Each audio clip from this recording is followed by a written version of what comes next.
C'est un pénalty qui a fait débat. Nous sommes à la dernière seconde de jeu. Baptiste Buteau a le ballon de la gagne au bout des doigts.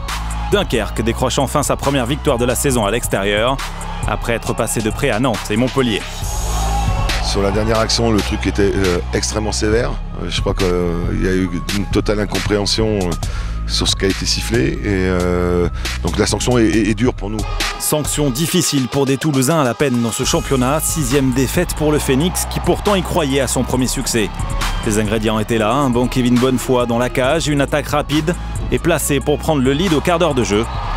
Mais c'est à l'expérience que Dunkerque reste plus efficace et mène à la pause 16-13. Dom Pelayo et Baptiste Buteau se régalent dans cette première période. Je trouve qu'on aurait pu se donner une fin de match beaucoup moins compliquée que ce qu'on a vécu. Patrick Casal a tremblé, c'est le moins que l'on puisse dire. Toulouse se montre plus patient, même s'il passe du temps sans marquer. En résultat, le Phénix revient à un but d'écart sur la fin de rencontre. Mais Dunkerque garde toujours sa courte avance. Toboada fait le show à distance. Même si, à la dernière minute, Pierre Richel égalise sur contre-attaque.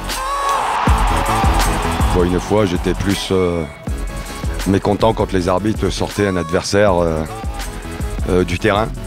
Tellement dans cette situation, on a donné trop de ballons à Toulouse ce soir. La salle du Phénix explose de colère, cette fois après le pénalty accordé pour Dunkerque, transformé par Buteau.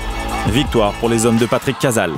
On n'a absolument rien lâché et on revient bien. Donc voilà, donc il faut continuer à travailler. Ça va, en espérant que la pièce va tourner un petit peu du bon côté cette fois-ci sur les prochaines échéances.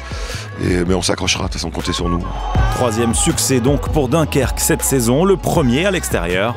La roue semble enfin avoir tourné.